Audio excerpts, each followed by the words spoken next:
प्रिय विद्यार्थियों, आज हम गौतम धर्मसूत्र के द्वितीय प्रश्न के प्रथम अध्याय का अध्ययन करेंगे।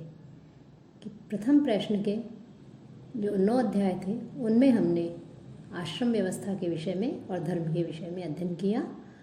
अब द्वितीय प्रश्न का ये जो प्रथम अध्याय है, इसमें जो वर्ण व्यवस्था है जिसमें 4 वर्ण माने गए हैं, उनके कर्तव्य अर्थात उनके धर्म के विषय में बताया गया है। और भारतीय संस्कृति या भारतीय जो धर्म है उसकी भी एक अद्वितीय विशेषता है वर्णाश्रम व्यवस्था। वैदिक आर्यों के का जो सामाजिक जीवन था, उनका आदर्श था संपूर्ण प्राणियों का सौख्य, आरोग्य एवं उनका कल्याणमय जीवन। उनकी कामना थी कि राष्ट्र में विद्वान ब्राह्मण, शस्त्र पारंगत क्षत्रिय, सुशील स्त्रियां, विजयी पुत्र और प्रचुर मात्रा में अन्न आदि उत्पन्न हो। और वे ऐसी सामाजिक संस्था की रचना करना चाहते थे जो सर्वांगीण एवं अभिवर्धनशील हो। और ये तभी संभव होता जब वे सामाजिक जीवन के हर पक्ष को नैतिक अनुशासन है उसकी डोरी से बांधते। क्योंकि किसी भी संगठन का मूल उद्देश्य उच्चतर जो नियम है उनका निरूपण, धारण एवं उनका अनुपालन ही होता है। कि सामाजिक संस्था का विकास और उसके सदस्यों का उन्नयन भी इस बात पर निर्भर करता है कि जो शास्त्रों में जो निर्धारित नियम हैं, उन नियमों का, विहित धर्मों का और जो कर्तव्य कर्म है उनका पालन वे स्वेच्छा से करते हो। तो इस प्रकार से इसी दृष्टि को ध्यान में रखते हुए हमारे जो प्राचीन ऋषि मुनि हुए हैं, उन ऋषियों ने सामाजिक अभ्युत्थान के लिए एक नैतिक और एक आध्यात्मिक योजना का निर्माण किया, जिससे समाज के प्रत्येक सदस्य के लिए उसके कर्तव्य या धर्म का विधान किया गया था और जिसका आलंबन कर वह सामाजिक उत्थान और उसके उपभोग का सहभागी बन सकता था। हम मानव जीवन का विश्लेषण करते हैं, तब विश्लेषण करने पर इस बात का हमें प्रमाण मिलता है कि मानव अपने स्वाभाविक जो उसके धर्म है उसके द्वारा अपने जो अंतर्द्वंद है, उसके अंदर जो अंतर्द्वंद है, उन अंतर्द्वंदों को परिशमित कर असत से सत की ओर, अंधकार से प्रकाश की ओर एवं मृत्यु से अमृत की ओर बढ़ना चाहता है। प्रत्येक मनुष्य की स्वभावतः यही कामना होती है कि उसके जीवन में मोह, शोक, संताप एवं दुख के बादल हट जाएं तथा उसका जो आत्मिक विकास है उसका इतना प्रसार हो जाए कि संपूर्ण प्राणी उसे आत्मवत प्रतीत होने लगे। और मानव के इसी स्वाभाविक जीवन शैली की सुव्यवस्था के लिए हमारे जो भारतीय जो संस्कृति में जो शास्त्र वेद आदि हैं, धर्मशास्त्र आदि हैं, उनमें वर्णाश्रम पद्धति का जो है विधान किया गया, वर्णाश्रम व्यवस्था का वर्णन किया गया है, उसकी व्यवस्था की गई है। तो इसी क्रम में आश्रम व्यवस्था के विषय में हम पिछले अध्यायों में पढ़ चुके हैं। अब जो वर्ण व्यवस्था है उसके लिए इस द्वितीय प्रश्न के प्रथम जो अध्याय है इसमें प्रारंभ करेंगे कि जो 4 वर्ण माने गए हैं उन चारों वर्णों की जो है क्या कर्तव्य है। कि ऋग्वेद का जो सुप्रसिद्ध पुरुष सूक्त है उसमें वर्णों की उत्पत्ति विराट पुरुष से बताई गई है। विराट पुरुष से जो है वर्णों की उत्पत्ति बताते हुए कहा गया है कि ब्राह्मणों अस्य मुखम आसीद, बाहु राजन्य कृत है, उरु तदस्य यद वैश्य है, पदभ्याम शूद्रो अजायत। तो इस प्रकार से वो जो विराट पुरुष है उसके मुख से ब्राह्मण, बाहु से क्षत्रिय, उदर से वैश्य तथा जो पैर है उस पैर से शुद्ध उत्पन्न हुए। सामान्यतः जो हम यदि गहन अध्ययन करें, देखें तो ये पाएंगे कि जो आर्य थे उस समय के, उन्होंने अपने बीच में 3 वर्ग का निर्धारण कर लिया और 3 वर्गों का निर्धारण कर उनके कर्म भी निर्धारित कर दिए। कि इसमें जो पहला वर्ग था वो धार्मिक कृत्य करने वाला, अध्ययन अध्यापन करने वाला, यजन याजन करने वाला होता था। दूसरा वर्ग रक्षा करने वाला और शासन करने वाला होता था, जो क्षत्रिय कहलाया। तीसरा वर्ग कृषि, पशुपालन एवं अन्य व्यवसाय अर्थात व्यापार आदि करने वाला होता था। अंतिम वर्ग में वे प्राणी आते थे जो किसी भी कार्य को करने में पूर्ण रूप से अक्षम होते थे, असिद्ध होते थे, समर्थ नहीं होते थे। इनका कार्य केवल उपयुक्त 3 वर्णों की सेवा करना था। तो इस प्रकार तो और इसमें ये नहीं जरूरी नहीं है कि केवल निम्न जाति में उत्पन्न व्यक्ति ही शूद्र कहलाए। जातीय व्यवस्था तो बाद की व्यवस्था है कि उस समय वर्ण व्यवस्था थी कि अपने कर्म के आधार पर किसी भी वर्ण को जो है व्यक्ति जैसे कर्म करता था उसी के अनुरूप जो है वर्ण वर्ण वाला वो कहलाता था। तो जो 4 वर्ण हैं उसमें सबसे पहला वर्ण है ब्राह्मण वर्ण। तो गौतम धर्मसूत्र के इस प्रथम अध्याय में बता रहे हैं द्विजाति नाम अध्ययनम इज्जादानम, कि द्विजाति नाम, तो जो द्विजाति हैं, द्विजाति किसे कहा है? जन्मना जायते शूद्र है संस्कारात द्विजोच्यते, कि जन्म से तो हर व्यक्ति अस्पृश्य ही या शूद्र ही उत्पन्न होता है, लेकिन जब उसके संस्कार होते हैं तब वो द्विजाति कहलाता है, अर्थात उसका दूसरा जन्म होता है। उपनयन संस्कार के द्वारा उसका दूसरा जन्म माना गया है, उपनीत हो जाता है वो, तो तब उसे जो है उसका दूसरा जन्म होने के कारण उसे द्विजाति कहा जाता है। क्योंकि भारतीय जो शास्त्र है हमारे, उनमें वेदों आदि में ब्राह्मण क्षत्रिय वैश्य के ही उपनयन के विषय में कहा गया है, इसलिए इन तीनों को जो है द्विजाति की संज्ञा दी गई है। तो द्विजाति नाम, तो जो द्विजाति हैं अर्थात जिनका उपनयन संस्कार हो चुका है, ऐसे ब्राह्मण क्षत्रिय और वैश्य, ये लोग अध्ययन अर्थात ये वेद का ग्रहण कर सकते हैं, अब उसका अभ्यास कर सकते हैं, अध्ययन कर सकते हैं। इज्जा अर्थात यज्ञ आदि, देव पूजा, पितृ पूजा, यज्ञ हवन पूजा पाठ आदि ये कर सकते हैं, यजन आदि, और दान अर्थात दान आदि भी ये दे सकते हैं। तो इनका कार्य है अध्ययन करना, यजन करना और दान अर्थात अपने को जो प्रिय वस्तु है उसका परित्याग करना, उसे दान में देना, उसका त्याग करना। तो ये तीनों कार्य जो द्विजाति है कि जिनका उपनयन संस्कार हो चुका है, ऐसे ब्राह्मण क्षत्रिय वैश्य के लिए, तीनों के लिए बताए हैं। और जो अनुपनीत है अर्थात जिसका उपनयन संस्कार नहीं हुआ है, उसके लिए ये निषिद्ध बताए हैं। ब्राह्मणस्य अधिका प्रवचन याजन प्रतिग्रह, अब जो ब्राह्मण वर्ण है उस ब्राह्मण वर्ण के 3 कर्म और अतिरिक्त बताए गए हैं कि अध्ययन, यजन और दान। ये तो ब्राह्मण क्षत्रिय वैश्य तीनों के लिए है, लेकिन ब्राह्मण के लिए 3 कर्म और अतिरिक्त बता दिए हैं कि अध्यापन कराना, प्रवचन, अध्यापन, याजन अर्थात यज्ञ कराना, और प्रतिग्रह और दान लेना। ये 3 जो धर्म हैं, कर्तव्य हैं, ये अन्य द्विजातियों की अपेक्षा अर्थात क्षत्रिय और जो वैश्य हैं उनकी अपेक्षा ब्राह्मण के लिए बताए हैं, ये ब्राह्मण के अधिक होते हैं। पूर्वेषु नियमः, इनमें पूर्ववर्ती जो अध्ययन, यजन और दान, ये जो 3 कर्तव्य बताए थे, ये तो ब्राह्मण के लिए अनिवार्य है कि अध्ययन, यजन और दान, ये 3 कर्तव्य तो कि वेदों को पढ़ना, यज्ञ करना और दान देना, ये तो जो है ब्राह्मण के लिए आवश्यक कर्तव्य बताए हैं, अनिवार्य हैं। और लेकिन जो आगे ये 3 जो हैं, ये उसके लिए वृत्ति, अपने जीवन को चलाने के लिए वृत्ति के लिए निर्धारित कर्म है, अतः ये अनिवार्य नहीं है कि अध्यापन, याजन और दान ग्रहण, दान लेना, ये उसकी वृत्ति के लिए निर्धारित कर्म बताए हैं, आवश्यक नहीं है।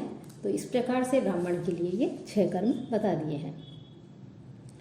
आचार्य ज्ञाति प्रिय गुरु धन विद्या नियमेषु ब्रह्मण संप्रदानम अन्यत्र यथोक्तान, कि आचार्य बंधु बांधव के अपने भाई हैं, पितृव्य आदि हैं, ये लोग प्रियजन, मामा आदि गुरुजनों को तथा धन और विद्या के बदले में वेद का सम्यक अध्यापन जो है वो ब्राह्मण करवा सकता है, अध्यापन किया जा सकता है। इसके अतिरिक्त जो है उसे वेद की शिक्षा जैसा बताया गया है उसके अनुरूप ही उसे वेद की शिक्षा देनी चाहिए। तो ब्राह्मण के प्रमुख कर्तव्य अध्ययन करना, कराना, यज्ञ करना, कराना और दान लेना और देना, कि केवल यही तात्पर्य नहीं कि ब्राह्मण केवल दान ले ही, बल्कि उसके लिए दान देने की भी व्यवस्था शास्त्रों में की गई है कि ब्राह्मण से त्याग, कर्तव्य परायणता, साधना, तप और बौद्धिक श्रेष्ठता की अपेक्षा की जाती थी। वह राज्य और समाज के हित के लिए धार्मिक क्रियाएं संपन्न करता था, समाज का मार्ग निर्देशन करता था साधना के द्वारा, तपस्या के द्वारा, तो इस और साथ ही साथ वो अध्यापन आदि करवाता था, दान देता भी था, लेता भी था, यज्ञ आदि स्वयं के लिए भी अनिवार्य थे और वो संपादन भी करवाता था उनका। तो इस प्रकार से ये उसके कर्म बताए हैं। साथ ही और कर्म भी उसके लिए, जो ब्राह्मण है उसके लिए बताए हैं कि यदि उसकी वृत्ति नहीं चलती है तो और कर्मों को भी वो अपना सकता है। कृषि, वाणिज्य व स्वयं कृते, यदि खेती और वाणिज्य अर्थात क्रय विक्रय, व्यापार, ये ब्राह्मण स्वयं न करके किसी दूसरे से कराए, अर्थात न तो स्वयं खेती करे और न ही जो है व्यापार आदि कार्य करे, क्योंकि खेती करना और व्यापार आदि कार्य करना, क्रय विक्रय, ये वैश्य के लिए निर्धारित कर्म है। तो ब्राह्मण स्वयं नहीं करे इन कार्यों को लेकिन किसी दूसरे के द्वारा कराता है तो उसको भी इसमें गौतम धर्मसूत्र में या अन्य जो धर्मशास्त्रीय ग्रंथ हैं उनमें इन कर्मों को भी अनुमति दे दी गई है। इन कर्मों को ब्राह्मण कर सकता है। और कुसीदम चय, और स्वयं ब्याज पर धन स्वयं किसी को नहीं दे लेकिन किसी के द्वारा जो है वो ब्याज पर धन देने का कार्य भी कर सकता है। राज्ञो अधिकम रक्षणम सर्वभूतानां, कि जो राजा है, राज्ञो अधिकम की जो अभिषिक्त जो राजा है ब्राह्मण और वैश्य की अपेक्षा जो राजा है उसका अधिक धर्म क्या है? रक्षणम सर्वभूतानां, कि सारे प्राणियों की रक्षा करना, जीव जंतुओं की रक्षा करना, कि जो प्राणधारी हैं, जीवधारी हैं, ऐसे सभी जीवों की, प्राणधारियों की रक्षा करना क्षत्रिय कर्तव्य बताया है। तो ब्राह्मण के लिए तो कर्तव्य बताया था अध्ययन अध्यापन, यजन याजन, दान देना लेना। साथ ही साथ यदि इनसे उसकी वृत्ति नहीं चलती है तो इसके अभाव में जो है वो और कार्य, कृषि आदि, ब्याज आदि के कार्य भी स्वयं नहीं करे लेकिन किसी अन्य के माध्यम से कर सकता है। अर्थात आपातकाल में ब्राह्मण वर्णेतर कर्म कर सकता था यदि अपने परिवार, किस स्थिति में कि यदि अपने परिवार का पालन पोषण करने में उससे जो है अध्यापन, यज्ञ और दान प्राप्ति के द्वारा जो है वो नहीं कर पाता, तब उसके लिए जो है अन्य कर्मों, वर्णों के कर्मों को वो अपना सकता था। साथ ही साथ जो क्षत्रिय है उसका एक अधिक कर्म बताया है कि उसका अधिक कर्म क्या है कि रक्षा करना, कि जो भी प्राणधारी हैं उन सभी जीवों की, उन प्राणियों की रक्षा करना। किस देश और समाज जो है कि क्षत्रिय की उत्पत्ति भुजाओं से हुई है, विराट पुरुष के, और भुजाएं जो है वो क्या करती है? हमारे शरीर की रक्षा करती है। तो जो क्षत्रिय है वो भी देश और समाज की जो रक्षा है उसका भार इसी के ऊपर था। वे क्षत्र अर्थात शौर्य और पराक्रम से संबंधित थे। उनका भी कर्तव्य क्या थे? प्रजा की रक्षा करना, दान देना, यज्ञ करना, पढ़ना मतलब अध्ययन करना। ये सारे जो हैं क्षत्रिय के कर्तव्य बताए गए हैं कि क्षत्रिय जो है इन कर्तव्यों को करे। तो ब्राह्मण के कर्तव्य बताए, उसके बाद में क्षत्रिय के ये कर्तव्य बताए हैं कि वो इस प्रकार से प्रजा की रक्षा करे।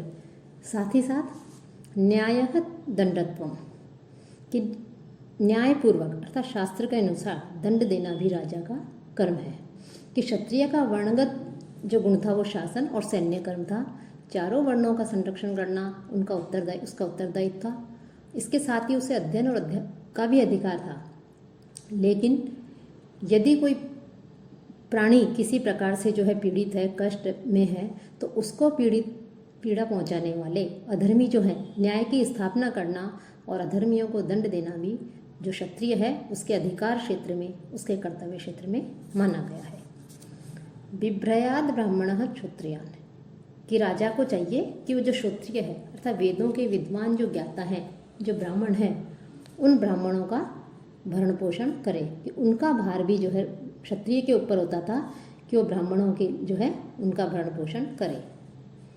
निरुत्साहांश ब्राह्मणान, और जीविका के लिए यदि कोई कार्य करने में ब्राह्मण असमर्थ हैं अर्थात अपनी जीविका चलाने के लिए यदि कोई ब्राह्मण है वो किसी रोग के कारण या अपने वृद्धावस्था के कारण यदि अध्यापन आदि कार्य नहीं करा सकता, यजन आदि कार्य नहीं करवा सकता, तो ये कर्तव्य भी राजा का ही है कि वो उनका पालन पोषण भी कौन करे? राजा ही करे। तो राजा को ही जो है उनको कार्य करने के लिए कहा गया है। अकरांश है कि जो ब्राह्मण पहले से कर मुक्त कर दिए गए हों, अर्थात राजा के लिए वैसे तो जो शास्त्र हैं उनमें राजा को जो ब्राह्मण आदि से कर लेने के लिए मना किया गया है, तो जिन ब्राह्मणों को पहले से ही कर से मुक्त कर दिया गया हो उनका भी पालन करते, अर्थात उनसे भी वो कर अर्थात टैक्स के रूप में कुछ भी सामग्री नहीं ले। उपकुर्वांश, और अध्ययनरत जो ब्रह्मचारी हैं उनका वो पालन पोषण करे, अर्थात लोकोपकार करने वाले जो ब्रह्मचारी आदि हैं उन ब्रह्मचारी आदि का भी वो पोषण करे। योगः च विजय, और विजय के लिए उपाय करे, अर्थात अन्य द्विजातियों की अपेक्षा राजा का एक विशिष्ट धर्म, एक अधिक धर्म बताया है कि राजा विजय के लिए उपाय करे, अर्थात अपने शत्रुओं को पराजित करे और युद्ध में अपने शत्रुओं को पराजित करके विजय प्राप्त करना, ये क्षत्रिय का अधिकार बताया गया है, उसका धर्म बताया गया है। अर्थात दुष्टों का संहार करना, न्याय की स्थापना करना, अधर्मियों को दंड देना और अपने शत्रुओं पर विजय प्राप्त करना, ये राजा का धर्म है। भय विशेषण और जो दूसरे जो शत्रु आदि हैं उनसे भय होने पर, यदि वो उससे अधिक पराक्रमी है शत्रु, यदि अधिक समर्थ हैं, तो राजा जो है उनके लिए विशेष प्रकार से उपायों को करे कि उनको जो है पराजित करने का उपाय करे। ये सब अर्थात युद्ध आदि करे उनके साथ में। ये सब अधिकार क्षत्रियों का ही बताया गया है, ये क्षत्रियों का ही अधिकार होता था।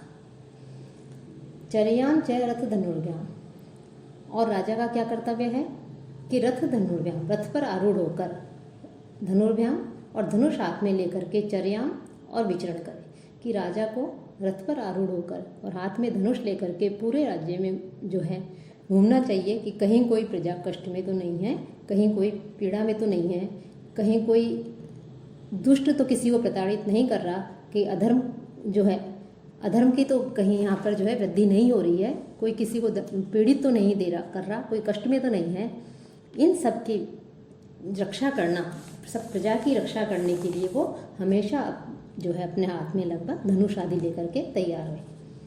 संग्राम में संस्थानम अनिप्रतिष्ठ, और युद्ध में सम्मुख स्थित रहना, अर्थात युद्ध में सामने खड़े रहना और पलायन नहीं करना, यह भी राजा का ही धर्म है। अर्थात युद्ध क्षेत्र में यदि वो शत्रु के साथ में युद्ध करने जा रहा है और ये देखे कि शत्रु उससे अधिक पराक्रमी है, तो ऐसी अवस्था में उसे भले ही अपनों का प्राणों का परित्याग करना पड़े, लेकिन युद्ध में कभी भी पलायन नहीं करे, पीठ दिखा करके वो नहीं भागे, तो शत्रु के सामने खड़ा होकर के बिल्कुल युद्ध करे, चाहे उसके प्राण ही जाए। तो ये भी उसके द्विजातियों की अपेक्षा जो राजा है उसका विशेषकर अधिक धर्म बताया है। न दोषो हिंसायाम आहवे, कि युद्ध में यदि शत्रुओं की हिंसा करते हैं तो उसमें कोई दोष नहीं होता, कि शत्रुओं को वैसे तो मारना जो है एक प्रकार से निषिद्ध है, वो उसे हिंसा का रूप दिया गया है, लेकिन युद्ध क्षेत्र में धर्म की रक्षा के लिए यदि किसी का वध किया जाता है तो उसमें कोई दोष नहीं होता।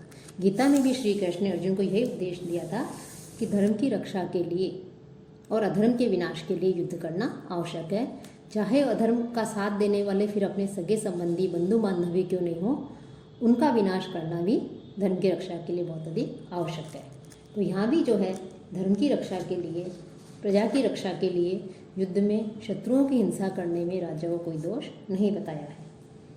साथ ही साथ राजा को जो है कि अन्य की हिंसा करने के लिए भी बताया है कि राजा अन्य लोगों का भी वध कर सकता है युद्ध क्षेत्र में, कि बिना आशु वाले, बिना सारथी वाले और बिना अस्त्रों वाले और इधर उधर भागने वाले, असमर्थ, पीठ दिखाकर भागने वाले है ना, और अशक्त जो लोग हैं, भयभीत लोग हैं, वृक्ष आदि पर चढ़कर अपने प्राण बचाने वाले और अन्य शत्रु पक्ष जो लोग हैं और जो शत्रु पक्षी लोग हैं, कुछ इस प्रकार के जो लोग होते हैं, इनको छोड़ करके अन्य जो शत्रु लोग हैं उनकी हिंसा करने से राजा को कोई दोष नहीं लगता है। अर्थात जो क्षत्रिय है, जो राजा है, जो युद्ध क्षेत्र में धर्म की रक्षा के लिए गया है, प्रजा के हित के लिए गया है, युद्ध कर रहा है, तो यदि वो वहाँ देखे कि कोई व्यक्ति पैदल है, अश्व, मान लो उसका अश्व से वो गिर गया है, अस्त्र उसके हाथ से गिर गए हैं, उसके बाल बिखरे हुए हैं, भयभीत है, अपनी जान बचाने के लिए भाग रहा है, छिपने के इधर उधर छिप रहा है, तो अपने आप को गाय समान बिल्कुल ऐसे असहाय बता रहा है, ब्राह्मण बता रहा है, ऐसे व्यक्ति को युद्ध क्षेत्र में छोड़ देना चाहिए। अन्य जो इसके अलावा अन्य जो शत्रु पक्ष में के जो लोग हैं उनकी हिंसा करने से राजा को कोई दोष नहीं लगता। साथ ही साथ कोई अन्य क्षत्रिय उस राजा के अधीन उसकी वृत्ति से यदि निर्वाह करता हो तो वह राजा के समान ही है, कि राजा खुद भी स्वयं भी क्षत्रिय होता है, तो अन्य क्षत्रिय कोई है और वो राजा के अधीन रह करके कार्य कर रहा है, तो वो भी राजा के समान ही युद्ध क्षेत्र में आचरण कर सकता है। अर्थात राजा के समान भी रथ आदि पर आरूढ़ होकर के वो युद्ध में लड़ सकता है। जेता लभे सांग्रामिकम वित्तम, कि और विजेता जो राजा के द्वारा नियुक्त जो विजेता है वो युद्ध में कि विजय के उपरांत जो शत्रु से छीनी गई संपत्ति होती है उसका वो स्वामी होता है, कि जो राजा ने जिसे नियुक्त कर दिया वो ही उस संपत्ति का स्वामी होता है जिसने युद्ध में विजय प्राप्त की है। वाहनम तो राज्य है, लेकिन जो मतलब आभूषण आदि या कुछ मिलती है, संपत्ति मिलती है, उसको स्वामी तो वो योद्धा होता है। लेकिन जो राजा है, उस राजा को क्या मिलता है? युद्ध में जीते गए हाथी आदि, अश्व आदि हैं, वाहन आदि, ये सभी राजा को मिलते हैं। उदारहश्च अपृथक, ये सभी सैनिक मिलकर यदि मिलकर विजय प्राप्त करते हैं तो युद्ध में जो धन प्राप्त होता है, उस धन में से राजा सबको उनका विशिष्ट धन अर्पित करता है, अर्थात सबको उनका हिस्सा उसमें से देता है। अन्यथु यथार्ह भाजियेत राजा, कि शेष धन को राजा अपने सैनिकों में और उनकी योग्यता के अनुसार वितरित कर सकता है। कि यहाँ पर राजा को इसलिए कहा कि राजा का से मतलब ये नहीं है कि स्वयं राजा है तो इसका ये अधिकार नहीं हो जाता कि युद्ध क्षेत्र में जो विजय प्राप्त करके जो भी धन संपत्ति आदि मिले उस पर केवल उसका ही अधिकार हो, क्योंकि अपने सैनिकों के बिना, अपने योद्धाओं के बिना वो युद्ध पर विजय प्राप्त नहीं कर सकता था। तो युद्ध में जो उसे संपत्ति आदि मिली है कि अश्व, घोड़े, हाथी आदि के अलावा अन्य जो संपत्ति आदि मिली है उस पर उनका भी जो है अधिकार होता है। इसलिए राजा को चाहिए कि वह उनकी सभी सैनिकों को उनकी योग्यता के अनुसार, उनके पराक्रम के अनुसार हीरे, माणिक्य आदि जो सामग्री है, जीती हुई जो धन आदि हैं, उनको उनकी योग्यता पराक्रम के अनुसार उनमें वितरित करें। राज्यो बलिदानम कृषक ही दशम अष्टम षष्टम व। और किसान जो है, अब यहाँ पर कर के लिए बता रहे हैं कि जो किसान है वो अपने खेत की उपज का 10वां, 8वां या 6ठा भाग वो राजा को कर के रूप में प्रदान करें। कि राजा भी को भी जो है धन की आवश्यकता होती है, क्योंकि राजा का कार्य प्रजा की रक्षा करना है, देश की रक्षा करना है, राष्ट्र की रक्षा करना है। इसके लिए धन की आवश्यकता होगी। और धन कैसे प्राप्त करेगा उसे? जो वणिक वर्ग है या अन्य जो व्यवसाय करने वाले जो लोग हैं, उनके द्वारा वो प्रजा से कर के रूप में कुछ न कुछ वो धन लेता है। इसके लिए अलग अलग व्यवस्था की गई है, किससे कितना जो है कर लेना है। जो कृषक है, जो खेत में अनाज आदि उत्पन्न करता है, वो अपनी उपज का 10वां, 8वां या 6ठा भाग राजा को जो है कर के रूप में प्रदान करे। पशु हिरण्य के 50 भागा। कुछ आचार्यों का कहना है कि पशु हिरण्य, कि पशुपालन से जीविका चलाने वाले हिरण्य और धन देकर ब्याज कमाने वाले जो लोग हैं वो 50वां भाग राजा को कर के रूप में प्रदान करें। कि कुछ विद्वानों का, कुछ आचार्यों का कहना है कि जो पशुपालन आदि से अपनी जीविका चलाते हैं और ब्याज पर धन आदि दे करके उससे अपना जीविका चलाते हैं, उनको 50वां भाग उसका राजा को टैक्स के रूप में देना चाहिए। विंशति भाग है शुल्क है पढ़ने, और विक्रय जो वस्तुएं हैं उनका 20वां भाग राजा को कर के रूप में दिया जाता है। साथ ही साथ जो मूल आदि हैं, आम आदि फल हैं, फूल हैं, औषध है, मधु, मांस, तृण, ईंधन आदि का जो विक्रय करता है, उसको विक्रय करने का पर जो उसका 6ठा भाग होता है उसकी आय का, वो भाग राजा को देना चाहिए। क्यों? क्योंकि तद रक्षण धर्मित्वात्, क्योंकि उन जो करदाता हैं उनकी रक्षा करना ही राजा का धर्म होता है। कि प्रजा की जो है वही कर देने वाली है, तो राजा किसी न किसी रूप में उनसे कर लेता है, और क्योंकि वो राजा ही जो है उसी कर से, उसी धन से जो है प्रजा की वो रक्षा करता है, इसलिए ये राजा का कर्तव्य बताया है। तेषु तो नित्य युक्त है स्यात्, और राजा उनकी रक्षा में और राजा चूंकि उनसे कर ले रहा है, टैक्स ले रहा है, तो राजा का भी कर्तव्य है कि वो उनकी रक्षा में नित्य सावधान होकर तत्पर रहे, अर्थात नित्य जो है कर आदि लेकर के उनकी फिर रक्षा भी करे। अधिकेन वृत्ति, कि अन्य द्विजातियों की अपेक्षा जो रक्षा करने का राजा का अधिक कार्य बताया गया है, उस रक्षण कार्य से प्राप्त जो धन होता है उससे राजा जो टैक्स मिल रहा है, राजा को कर मिल रहा है, उससे अपना और अपने आश्रित जो हैं और अपनी जो अपने जो पशु आदि हैं, जो हाथी आदि हैं, उन सब का जो है वृत्ति चलाए। और यदि आपातकाल नहीं हो तो पूर्व काल से संचित जो धन है उसको भी अपने व्यक्तिगत उपयोग के लिए वो ले सकता है। आपातकाल हो तब ले सकता है, और यदि आपातकाल नहीं हो तो उससे पहले से संचित जो धन है, इकट्ठा जो धन है, पहले वाले राजा के द्वारा इकट्ठा किया जो धन है, उसको अपने व्यक्तिगत उपयोग के लिए नहीं ले। हम अभी भी आज के समय में भी एक कर व्यवस्था हम देखते हैं, कहते हैं इनकम टैक्स। ये उस समय का एक तरह से इनकम टैक्स ही था कि आपकी जितनी आय होती है उसके हिसाब से राजा उनसे टैक्स लेता था, कर लेता था और उसी को प्रजा की रक्षा आदि कार्यों में लगा देता था। आज भी जो हम अनेक प्रकार के टैक्स देते हैं, रोड टैक्स देते हैं, सेल टैक्स देते हैं, किसी भी वस्तु के लिए जीएसटी है, बहुत सारे टैक्स हैं। तो ये सब टैक्स जो है किसी न किसी रूप में वापस हमारे लिए ही जो है ये इनका उपयोग किया जाता है। शिल्पिनो मासी मासस्य एकैकम कर्म कुर्युः, कि कारीगर जो है प्रत्येक मास में एक दिन के लिए राजा के लिए अपना कार्य करे। कि कारीगर हैं, कोई कढ़ाई करने वाला है, कोई बुनाई करने वाला है, शिल्पी हैं, लुहार आदि हैं, तो ये सब कारीगर कहलाते हैं। तो ये क्या देंगे राजा को कर के रूप में? तो क्योंकि इनकी इतनी जो है आय नहीं होती, तो ये कहा गया है कि प्रत्येक महीने में एक दिन ये राजा के लिए अपना कार्य करें, ये ही जो है उनका कर माना जाता है।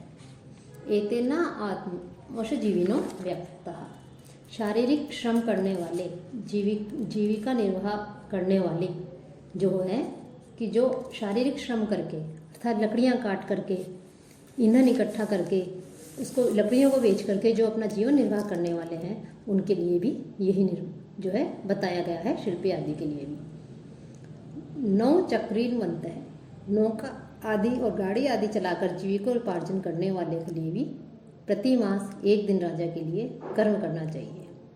और राजा के लिए, और जब ये सब राजा के लिए एक दिन कार्य करेंगे तो ये राजा का कर्तव्य है कि उस दिन राजा अपने यहाँ इनके लिए भोजन की व्यवस्था करे। कि वो राजा के यहाँ कार्य कर रहे हैं तो राजा का भी कर्तव्य है कि वो इनके लिए भोजन की व्यवस्था करे। साथ ही साथ कर देने वाला व्यापारी कर देने के अलावा प्रत्येक महीने अपनी विक्रय वस्तु का, जो जिस वस्तु को बेचता है, जिस वस्तु का विक्रय करता है, उसकी एक वस्तु कम मूल्य पर राजा को अर्पित करे। अर्थात जो कुछ भी वो बेच रहा है, जो कुछ भी वस्तु वो विक्रय कर रहा है, तो उसमें से कोई भी एक वस्तु जिसकी राजा को आवश्यकता है वो कम मूल्य के ऊपर राजा को दे। फिर साथ ही खोई हुई वस्तु या ऐसी वस्तु को यदि किसी को मिल जाती है जिसके स्वामी का पता नहीं हो, तो उस वस्तु के विषय में भी राजा को बताना चाहिए। और यदि खोई हुई वस्तु राजा के पास रहती है, कोई ला करके देता है, तो राजा का कर्तव्य है कि उस वस्तु के मिलने की घोषणा करवाए अपने राज्य में कि ये वस्तु प्राप्त हुई है, जिसकी हो वो ले जाए और 1 वर्ष तक राजा उसकी रक्षा करे। और 1 वर्ष के बाद भी तक भी यदि कोई नहीं आता है तो ऊर्ध्वम अधिगंतुः चतुर्थम राज्ञः शेष है। तो 1 वर्ष बाद उस वस्तु का चतुर्थांश उसके पाने वाले को देकर शेष राजा ग्रहण करे।